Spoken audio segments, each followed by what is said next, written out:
안녕하세요. 원재입니다. 오늘은 류안지 이제 석정에 관해서 한번 얘기를 해볼 거예요. 제가 이제 굉장히 좋아하는 나라 중에 하나가 사실은 일본이에요. 일본인데 현재는 지금 일본을 가지 못하죠. 코로나 시국이기도 하고, 그리고 제가 일본을 가지 않은 건 아마 재작년부터일 거예요. 그때 이제 뭐지? 반일 운동이라고 해야 될까? 일본 물품도 사지 않고 뭐 이제 일본 여행도 가지 않고 반일 운동이 좀 있었잖아요. 그래서 저는 물론 저는 일본을 좀 좋아해요. 여러모로 여행 다니기가 되게 좋은 것 같아요. 가깝고, 그리고 교통편 예전에 항공편이 굉장히 쌌죠. 왕복으로 한 15만 원 뭐 이 정도도 했던 것 같아요. 그렇게 좀 다닐 수도 있고, 그리고 굉장히 이제 아시아 문화권이라서 그런지 이제 음식도 정갈하고 깨끗하고 맛있고 하니까 저로서는 굉장히 좀 좋아했던 것 같아요. 그래서 한 3년 전에 일본을 갔던 것 같아요. 봄에 아무래도 벚꽃 필 적에 좀 가고 싶었는데 일본 벚꽃이 워낙 유명하니까 제가 약간은 늦게 갔어요. 그래서 한번 교토를 제가 2012년도 봄에 한번 다녀온 적이 있어요. 도반 스님하고. 근데 이번에 3년 전인가 4년 전에 한번 혼자 한번 가보고 싶더라고요. 그래서 한번 교토를 갔어요.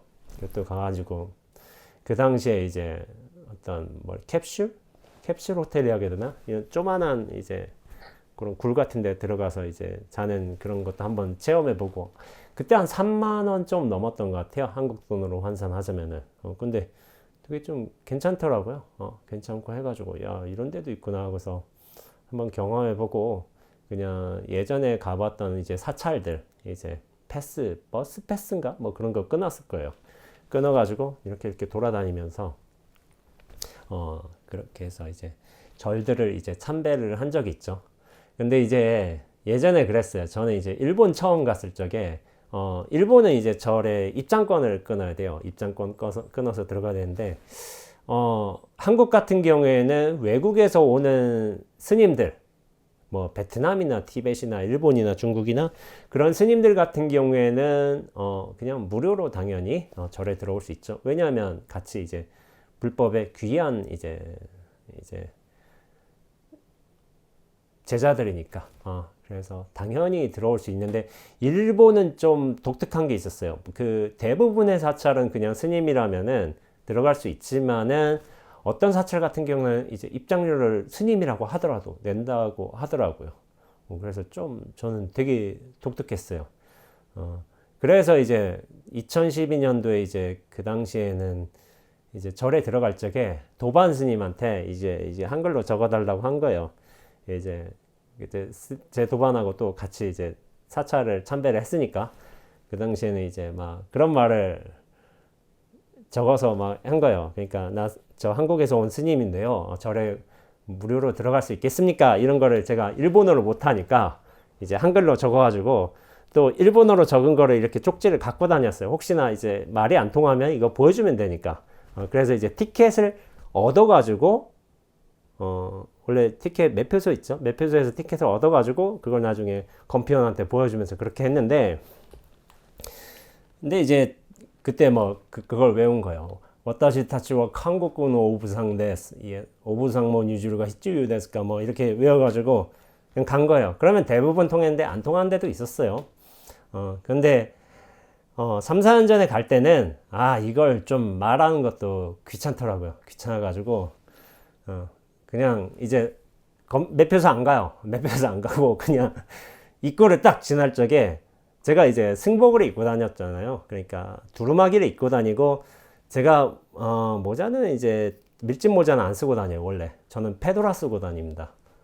페도라 쓰고 다니는데, 그래도 이제 페도라 쓰고 다녀도 왠지 이제 이게 두루마기 입고 다니니까, 회색 두루마기에다가 이를테면 이런 뭐 단주 같은 거 딱 갖고 다니니까 딱 봐도 스님이죠. 스님이니까 그런 이제 외양에 자신감이 있기 때문에 가서 딱 말한 거예요. 사찰 지나갈 적에 오부상데스 이렇게 얘기하면은 이쪽에서 검피원이 하이 하이 그래서 이제 들어가라고 하는 거예요. 그러면은 이제 뭐 말이 안 길어져도 되잖아요. 그러니까 건평한테 뭐 이제 매표소 가서 표를 구하지 않아도 되고 그냥 그때는 그냥 무슨 자신감으로 그냥 가서 지나갈 때 오부상 데스 하면은 이제 되는 거예요. 한국군으로라고도 안 하고 그냥 오부상 데스 하고서 이제 가니까 그럼 대부분은 이제 막 그냥 지나가라고 막 그렇게 하시더라고요.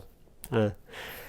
근데 이제 교토에 굉장히 많은 이제 절들이 있죠. 유서 깊은 절들이 많이 있는데 제가 오늘 얘기할 절은 이제 류원지 한국 발음으로 하면 용안사 용안사의 이제 석정이란 거예요. 석정이란 게 뭐냐면 돌로 만든 이제 정원이라는 거예요. 돌로 만든 정원인데 이 정원에는 이제 누가 이렇게 정원을 만들었는지에 대한 정확한 기록은 없다고 해요. 근데 이제 거기에 정원이 좀 독특한 게 뭐냐면은 15개의 돌이 놓여져 있다는 거예요. 그러나 이 15개의 돌이 놓여져 있는 것 자체는 뭐 특별할 게 안 되죠. 15라는 어떤 의미가 있을지는 모르겠지만은 근데 그 어느 방향에서 이 석정을 본다고 하더라도 15개의 돌 중에 항상 14개의 돌만 보인다는 거예요. 이게 류원지 석정의 좀 독특한 점이었어요. 그래서 이 15라는 숫자 근데 우리가 정작으로 하나의 보이지 않는 돌이라는 게 있다는 사실 그리고 우리는 결국에 어느 곳에 서 있든 어느 곳에서 바라보든 간에 14개의 돌밖에 보지 못한다는 이 사실에 대해서 해석들이 분분하겠죠. 그 중에서 이제 뭐 그런 게 있어요. 15라는 게 어떤 보름을 뜻하는 측면에서 어떤 완전함, 완결됨 이런 거를 뜻하는데 거기서 하나가 빠졌잖아요. 어디서 보더라도 하나가 빠졌으니까 그러니까 14인데 약간은 부족한 결핍이라는 거죠. 결핍이라는 건데 이 정원을 왜 만들었냐에 대해서 이 결핍을 보라고 하나가 부족한 이 결핍이어도 그렇게 큰 문제가 되지 않는다는 측면에서 이 석정을 만들었다는 어떤 주장이 있어요. 그러니까 좀 하나 모자라도 여기에 만족할 줄 안다면은 괜찮다. 그런 의미에서 누군가는 이제 지족이라고 이걸 해석한 거예요. 왜 하나의 돌이 보이지 않는가? 근데 14개로도 이미 충분하다. 지족. 좋은 것 같아요. 이것도 나름 괜찮은 해석이지만은 유홍준 교수님이 계시죠? 유홍준 교수님 같은 경우에는 이거에 대한 좀 해석을 달리 하신 것 같아요. 그러니까 가로 25m, 세로 10m의 백사를 깔고서 그 위에 15개의 돌을 여기저기 배치했죠. 근데 이제 그 돌 밑에 좀 이제 별다른 게 없어요. 이제 하얀 모래를 좀 갈기질해서 이제 선이 잘 보이고 하지만은 거기에 대해서 이제 이런 식으로 평가를 하신 거예요. 백사는 그런 하얀 모래는 그렇게 비어 있음을 말해주고 돌은 그렇게 놓여 있음만을 보여줄 뿐이라고 이제 하셨죠. 그러면서 무슨 말씀을 하셨냐면 낡은 흙담이 세월의 때를 느끼게 해주기 때문에 갈퀴질한 백사가 일으키는 긴장을 이완시켜주고 인공적인 것에 차가움에 온기를 불어넣어준다라고 평한 거예요. 이 평은 백사는 이렇게 흰 모래는 비어있음을 말해주는 것이고 돌은 놓여있음을 보여준다. 이 해석도 나쁘지 않아요. 좋아요. 근데 이제 그런 어떤 긴장을 이완시켜주고 차가움에 온기를 불어넣어준다 하면은 이분은 확실히 약간 미학적인 관점에서 이런 석정을 보신 것 같아요. 그러니까 저는 이런 생각이 드는 거예요. 그것을 이 상황을 어떻게 어떤 관점으로 보느냐에 따라서 그것의 의미가 달라지죠. 이 14개의 돌이 보이는 것에 대해서 하나가 좀 모자란 것에 대해서 지족이라고 해석하신 분들도 있고 아니면은 또 그렇게 비어있음과 놓여있음을 보여주는 것이다. 그러면서 인공적인 것에서 뭐냐면은 인공적인 것에 온기를 불어 넣어준다. 이렇게 좀 해석하시는 분들이 있어요. 그 해석이 잘못되거나 이제 틀렸다고 말하지는 못하죠. 당연히 본인의 관점에 의해서 이제 그렇게 보는 거니까. 어떻게 보면 제가 자주 쓰는 말이지만은 사람은 자기가 볼 방식을 다 정해놓고 그렇게 보는 거예요. 그거에 대해 그 그름이 있다고 생각하지는 않죠. 그런데 이제 제가 보는 또 입장도 있는 거죠. 저는 선언에서 정진하죠. 그리고 어떻게 보면 또 류안지가 뭐냐면은 선종사찰이에요. 선종사찰이니까 그냥 일반적인 의미에서 이거 보기 좋으라고 이렇게 만든 게 아닌 거예요. 저는 이것이 하나의 선공안처럼 느껴졌죠. 15개의 돌이 정원에 있죠. 정원에 있는데 그중 하나의 돌은 어떻게 해서든 어느 수를 쓰든 간에 보이지 않는 거예요. 그러니까 저는 좀 감탄했어요. 야, 이 정원을 통해서 공안을 만들어냈구나. 누군지 모르지만은 아마 어느 선사즈음이 되지 않을까 싶어요. 이 보이지 않는 하나의 돌은 어디에 있냐는 질문을 이 정원을 통해서 만들어낸 것이죠. 그래서 이 보이지 않는 돌을 찾겠다고 사람들이 많이 있어요. 그 석정 앞에 있는 이제 마루라고 해야 되나? 이렇게 있어요. 나무 마루가 있어가지고 거기에 사람들이 앉아서 석정 막 보고 있는 거예요. 거기를. 야, 돌 어디 있을까? 물론 이제 석정 보이는 돌의 수를 이제 세는 사람도 있죠. 이렇게 해서 저렇게 해서 연락이구나 하고서 사는 사람도 있겠지만은 보통은 제 보기엔 그래요. 사람들이 나머지 하나의 돌이 어디 있을까? 이 생각에 깊이 빠져 있어서 그 석정을 본다고 생각을 해요. 그렇지만은 제가 여기에 대해서 한번 답을 한 적이 있어요. 이 보이지 않는 돌이 어디에 있는가에 대해서 답을 한 적이 있는데 어떤 식으로 답을 했냐면은 이 석정이 일종의 뭐 절인데 방장실 옆에 있다고 하는데 이렇게 돌아가다 보면 나중에 이렇게 관광객들이 가는 이제 순서가 있거든요. 가다 보면 뒤편에 어떤 뒷마당 같은 데가 있어요. 거기서 이제 뭐가 있냐면은 조그만 좀 샘물이 있어요. 샘물이 있는데 그 대나무를 통해서 이제 샘물이 졸졸졸 내려오고 있는 거예요. 그래서 이제 그 돌 이게 뭐라고 해야 되지? 그 위에 물이 이게 졸졸졸 하면서 톡톡톡 떨어지죠. 떨어지고 있는데 제가 이런 식으로 표현한 적이 있어요. 돌 저기 있다. 졸졸졸 저기에 돌이 있다. 라고 이제 말한 적이 있습니다. 조금 누군가에게는 좀 황당하게 들릴 수도 있겠죠.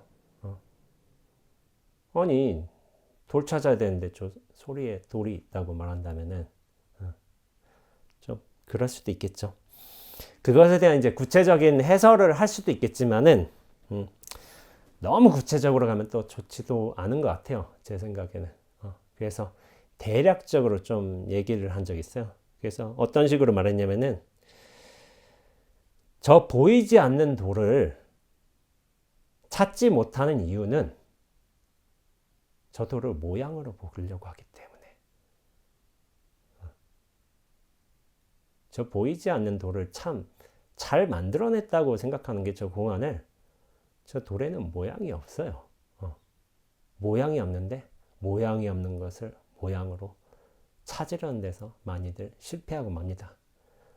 그리고 어떻게든 이것을 얻어보겠다. 이거를 탁 고정화시키겠다. 어떻게 보면 이 열망 때문에 저 돌을 오히려 찾지 못하고 또한 만나지 못한다고 생각하는 거예요. 그러니까 사람들은 눈으로 그 돌을 찾으려고 하는 거예요. 저 석정에서. 그러면서 또 눈으로 찾으려고 하지만 또 생각으로 또 찾으려고 하겠죠. 근데 그래요. 저 눈으로 찾으려는 시도, 저 생각으로 헤아리려고 하는 저 열망, 이것이 완전하게 실패했을 적에 그 보이지 않는 돌을 오히려 찾을 수 있고 또한 만날 수 있는 것입니다.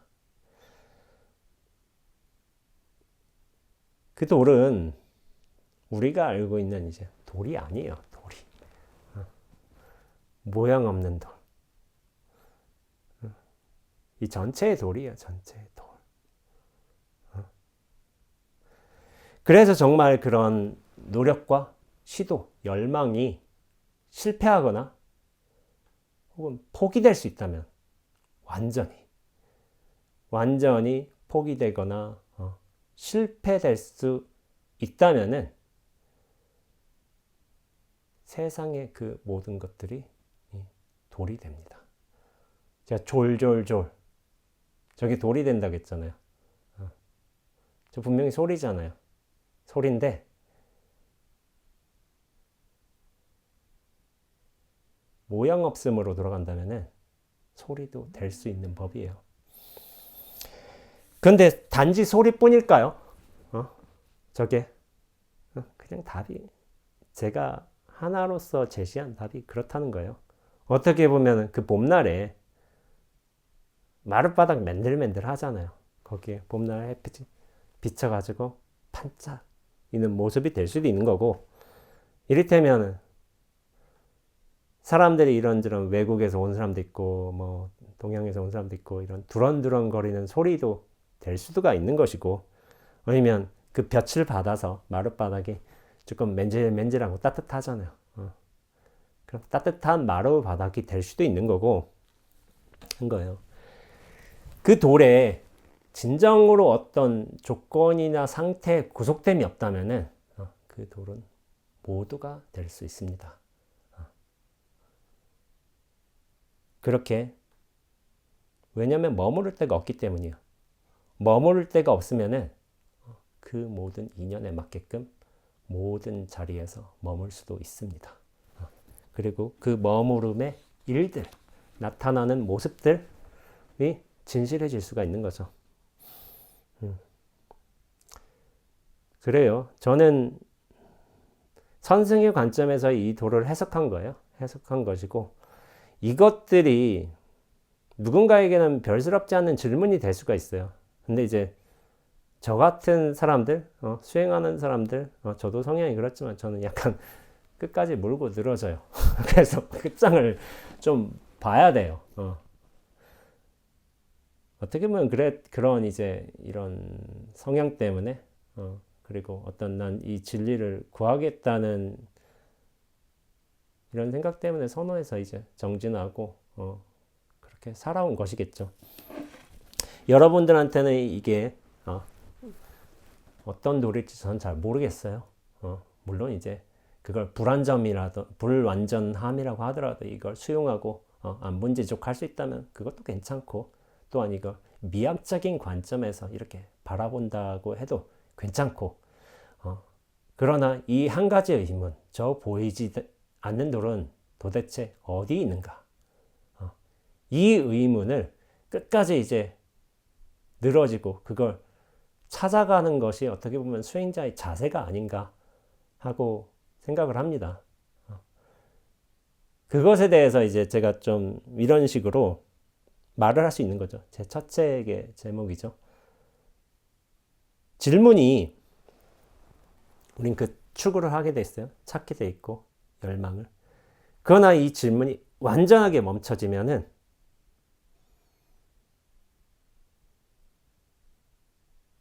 인연 따라 생겨나는 모든 경계와 대상들이 스스로 답이 되는 겁니다. 졸졸졸 하나만 답이 되는 게 아니에요. 저 반짝이는 마룻바닥도 이제 답이 되는 것이고, 사람들의 어떤 온화한 표정도 답이 되는 것이고, 그 모든 것이 답이 되겠죠. 근데 모든 것들이 답으로 드러난다면은 더 이상 답을 찾지 않게 됩니다. 답을 누리면서 사는 거겠죠.